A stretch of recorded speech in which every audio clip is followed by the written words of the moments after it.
नमस्कार साथियों, मैं रमेश चौधरी, आप लोगों का मार्गदर्शन इंस्टीट्यूट में स्वागत है। तो साथियों, हम पढ़ रहे थे समास। समास का एक भाग हो गया था जिसमें काफी बार बता दिया गया आपको। इसके बाद जो समास का ये दूसरा वीडियो है आज आपका, ठीक है। समास में हम तत्पुरुष समास तक पढ़ चुके थे, तत्पुरुष का एक भाग भी पढ़ चुके थे, जो मैंने बताया था कि आपको तत्पुरुष जो है 6 भागों में बटा हुआ है, ठीक है। आज हम तत्पुरुष में ही पढ़ेंगे और तत्पुरुष में पढ़ेंगे हम करण तत्पुरुष समास। कौन सा? करण तत्पुरुष समास। करण तत्पुरुष समास। तत्पुरुष समास, करण तत्पुरुष समास। इस बार हम लोग विस्तार से पढ़ेंगे ताकि एग्जाम में कोई भी प्रश्न आए तो छूटे ना। इसलिए तत्पुरुष के भी हम भाग आपको बता दे रहे हैं कि किस पर ये जितने भी भाग बने अच्छे उन पे आधारित जो प्रश्न बनते हैं उसको भी बता दिया जा रहा है ना। तो आज जो है ये कर्ण तत्पुरुष समास है। इसकी पहचान कैसे करते हैं? इसकी पहचान करते हैं हम लोग से द्वारा, या हम कह सकते हैं और इसका एक और है के द्वारा। कहीं कहीं हम के द्वारा का भी इस्तेमाल करते हैं। से द्वारा और के द्वारा इनका हम प्रयोग करते हैं। कर्ण तत्पुरुष में जब भी कोई कर्ण तत्पुरुष होगा तो उसमें से द्वारा लगा होगा या के द्वारा लगा होगा, ठीक है। और केवल के लगा होगा या पूरा से द्वारा लगा होगा या केवल द्वारा लगा होगा, ठीक है। जैसे उदाहरण से हम समझते हैं, जैसे कहा जाए कि अकाल पीड़ित, जैसे कहा जाए अकाल पीड़ित, इसका समास विग्रह करें क्या होगा? अकाल पीड़ित। अकाल पीड़ित, अगर इसका समास विग्रह करेंगे तो क्या हो जाएगा? अकाल से पीड़ित। अकाल से पीड़ित की अकाल द्वारा पीड़ित, इसमें हो जाएगा अकाल से पीड़ित हो जाएगा, ठीक है। दोनों एक साल में नहीं लगेगा, ये हो जाएगा अकाल से पीड़ित हो जाएगा। अकाल से पीड़ित हो जाएगा, अकाल पीड़ित यानी अकाल से पीड़ित हो जाएगा। जैसे कहा गया शोकाकुल, जैसे अगला कहा गया शोकाकुल। क्या कहा गया? शोकाकुल। इसको हम अगर इसका समास विग्रह करिए शोकाकुल का, शोक से आकुल। आकुल मतलब क्या होता है? शोक से आकुल का मतलब क्या होता है भाई? शोकाकुल, जहां पे शोक पड़ा होता है ना, शोक में डूबना, शोकाकुल, हाँ, शोक में डूबा हुआ। अगला है जैसे कहा जाए तुलसी कृत, तो ये क्या हो जाएगा? तुलसी द्वारा कृत। तुलसी कृत अगर कहा गया तो तुलसी से कृत होगा, तुलसी द्वारा कृत होगा।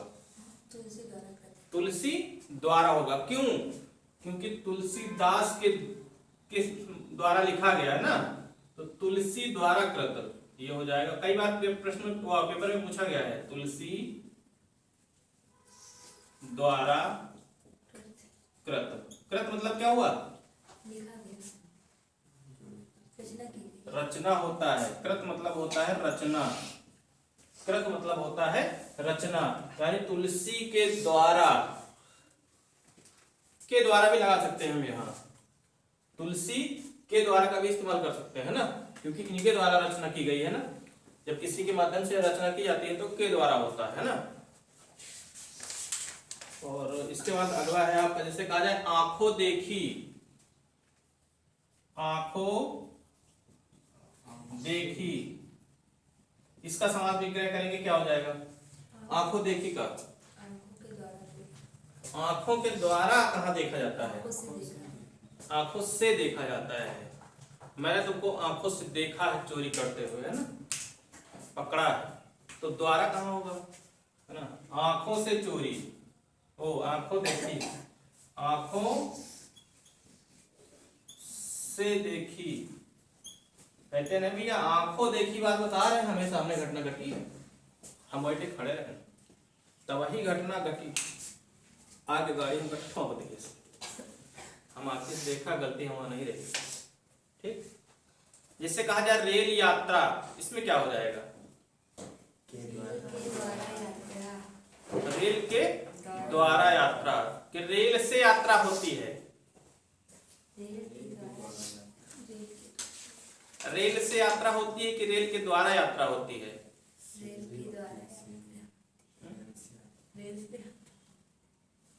रेल में हम बैठ के जाते हैं ना अंदर, तो उसके रेल से जाते हैं। जैसे कहीं सफर में जाते हो, कहीं जाना हुआ, टिकट कराते हो तो क्या कहते हो?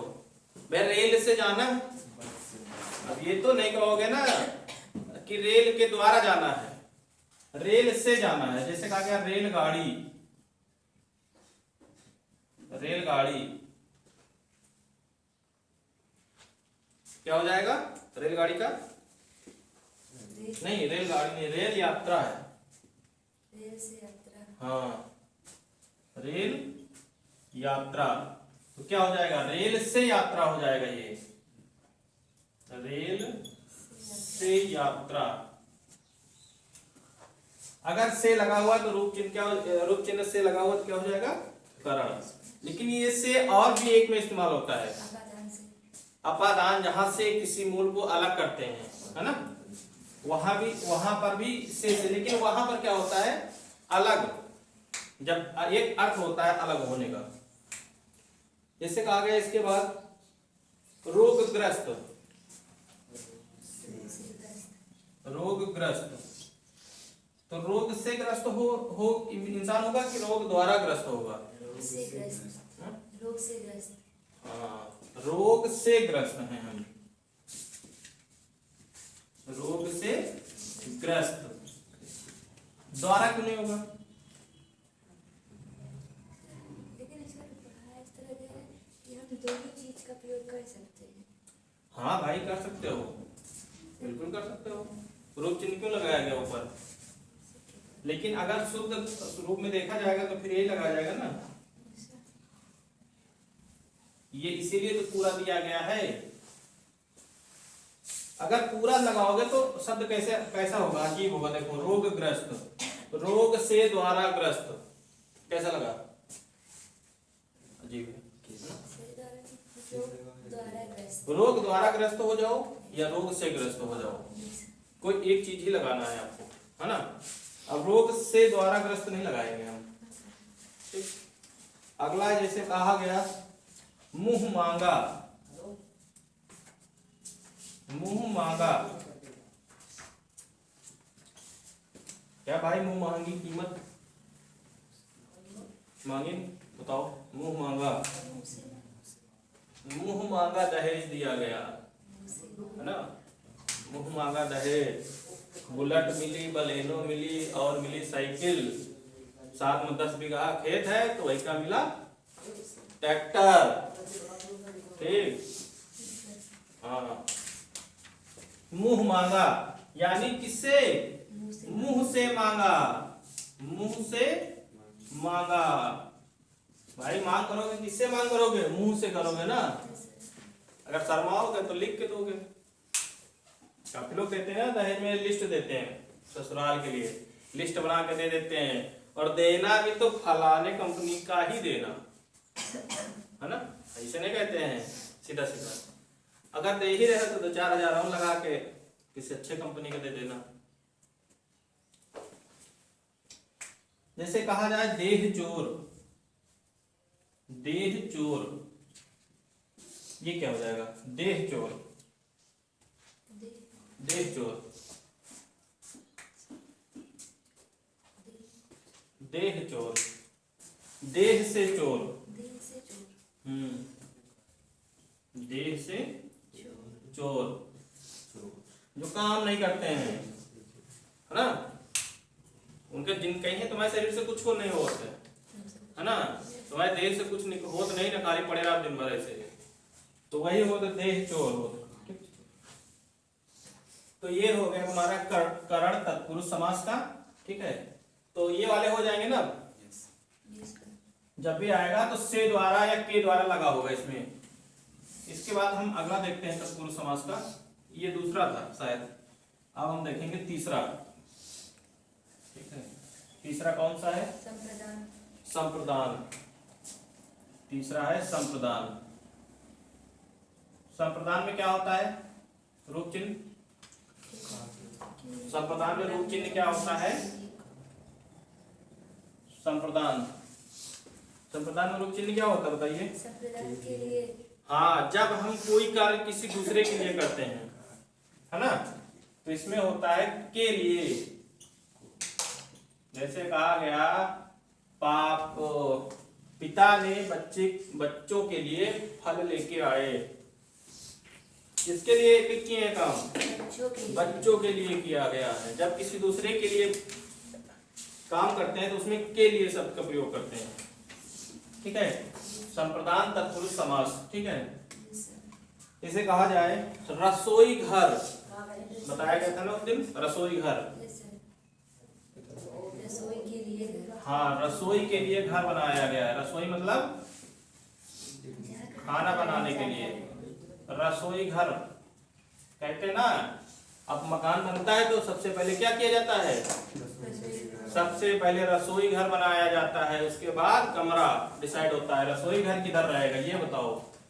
तो रसोई के लिए घर हो जाएगा इसमें, रसोई के लिए घर। रसोई के लिए घर बनाया जाता है। और क्या हो सकता है इसमें? मेज पोस। मेज पोस, इसे कहा जाए मेज पोस। मेज पोस, इसको हम इसका समास में क्या करेंगे? क्या हो जाएगा? मेज के लिए पोस।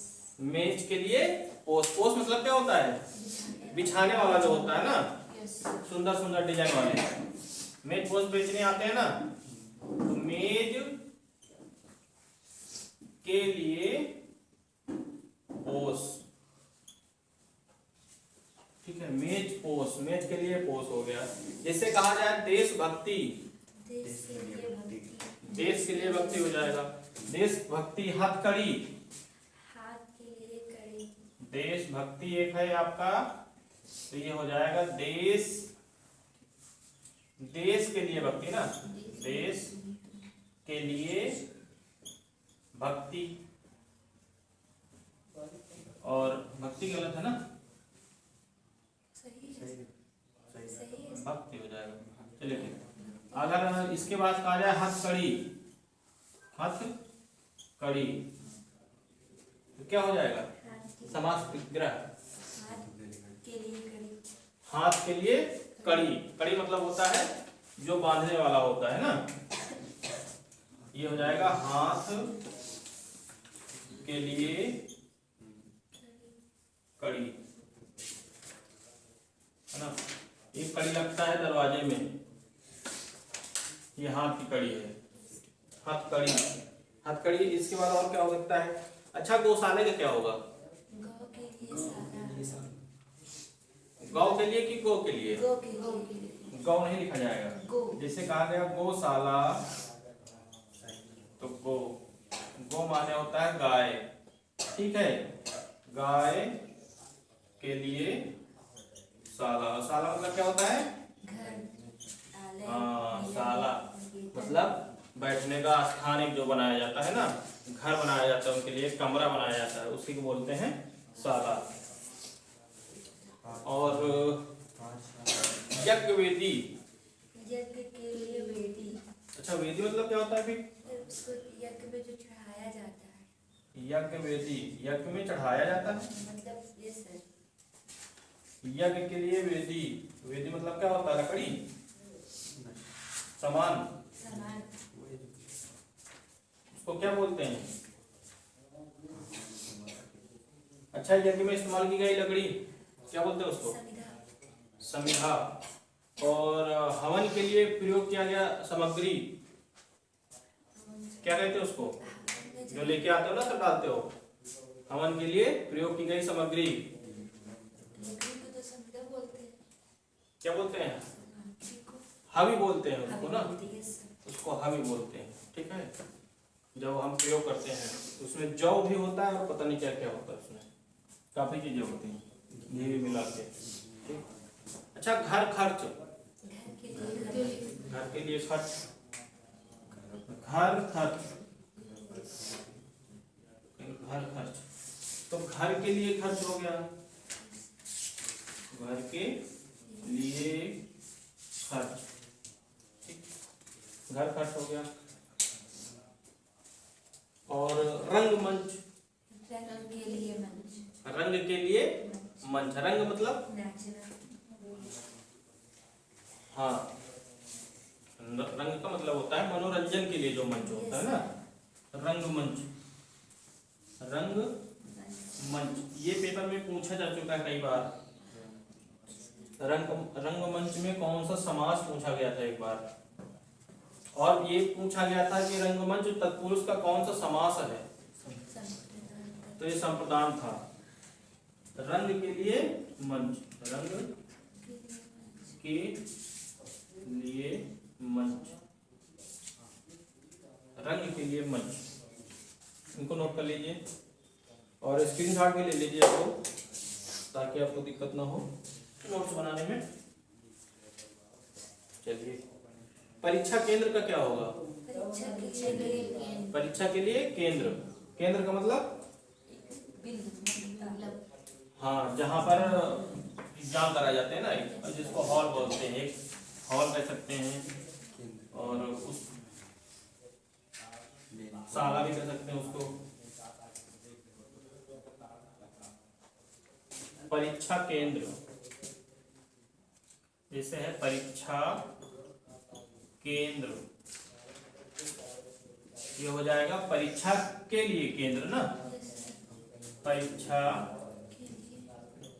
के लिए केंद्र, के लिए केंद्र, परीक्षा के लिए केंद्र हो गया। और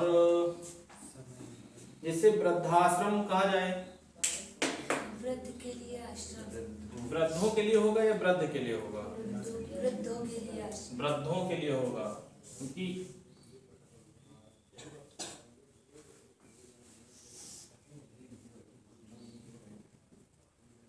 वृद्धों के लिए, क्योंकि किसी एक के लिए नहीं, वृद्ध के लिए नहीं कहा गया, वृद्धों के लिए, जहाँ बहुत सारे वृद्ध लोग रहते हैं, है ना, 60 साल से ऊपर, 70 साल, 75 साल, तो ये हो जाएगा वृद्धों के लिए आश्रम, वृद्धों के लिए आश्रम, वृद्धों के लिए आश्रम हो जाएगा। ठीक है। रस भरी क्या होगा? रस से भरी, हाँ, तो किसका हो जाएगा ये?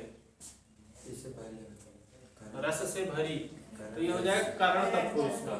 ठीक है, रस से भरी, जैसे कहा जाए रस से भरा, है ना, चाहे रस भरी हो चाहे रस भरा हो, है ना। रस भरी है तो उसको करेंगे रस से भरी, और रस भरा है तो रस से भर देंगे। ठीक है, रस भरी रस भरा, बहुत से लोग बोलते हैं, कुछ लोग कहते हैं रस भरी रसगुल्ला, ये रस भरी तो नहीं कहते, रस भरा है ना, रसगुल्ला में क्या भरा है? रस भरा। कुछ लोग बोलते हैं रस भरी, रस भरी जलेबी, हाँ, जलेबी रस भरी होती है, तो रसगुल्ला होता है रस भरा। कई चीजें हैं जिनमें हम बोलते हैं ना। इसके बाद है हमारा अगला अपादान।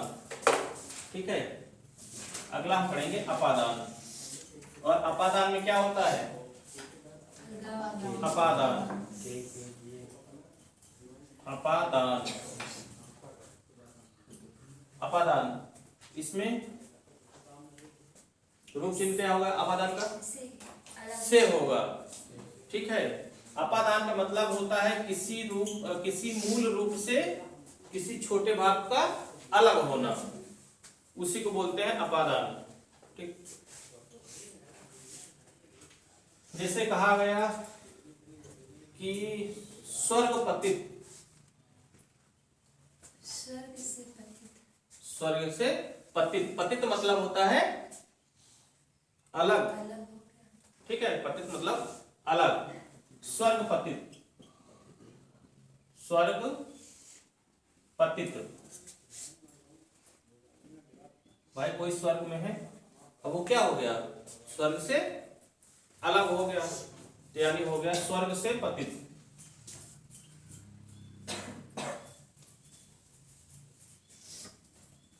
स्वर्ग से पतित।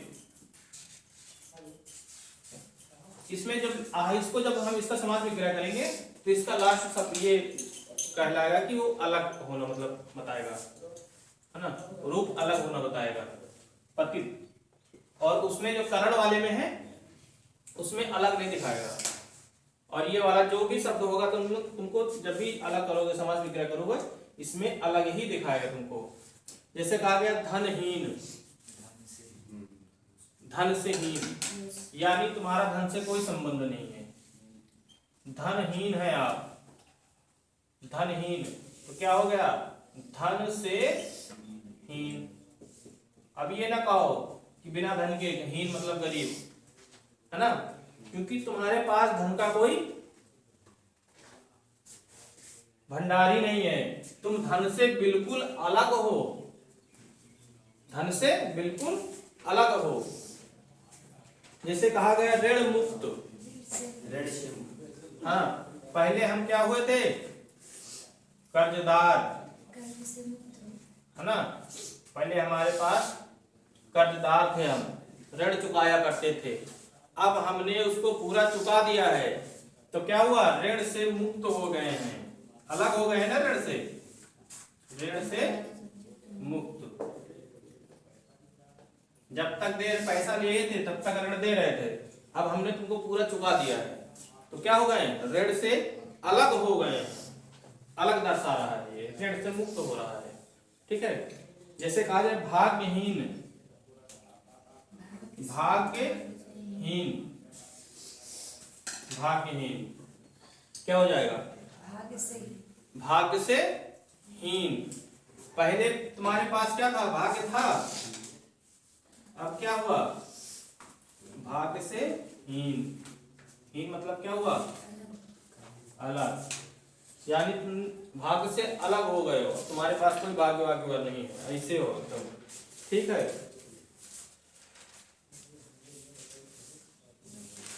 जैसे कहा जाए जात बाहर, जात बाहर, है ना, जो पहले करते नहीं थे तो कहते थे तुमको जात से बाहर कर दिया गया है, जात बाहर, शायद उसको कहते थे हुक्का पानी बंद होना, है ना, हुक्का पानी बंद, या ऐसे कोनो कांड कर दो कि जात से बाहर कर दिया जाए, तुमका रखा ना जाए, कहे तुम्हारी जात के नाम पर कलंक हो, तुमका हटाओ, जात में न रखा जाएगा, है ना। तो ये हो गया जात से बाहर, जात से बाहर हो गया।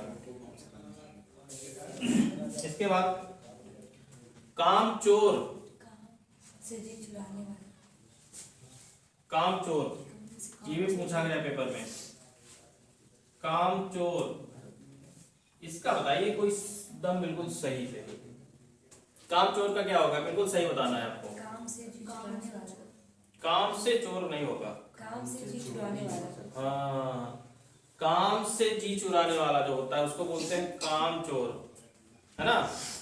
घर में मम्मी कहती है ना तो बहुत काम चोर हो, कोनो काम कहा जाता बस करीब करीब करीब, काम से जी चुराने वाला, चुराने वाला, काम से चोर सीधा सीधा मतलब नहीं करेंगे, अलग ही नहीं होगा, काम से जी चुराने वाला जो होता है, तो काम से चोर कहेंगे तो बनेगा ही नहीं, काम से जी चुराने वाला काम चोर होता है। कोई भी काम कहो तो तुरंत एक नया।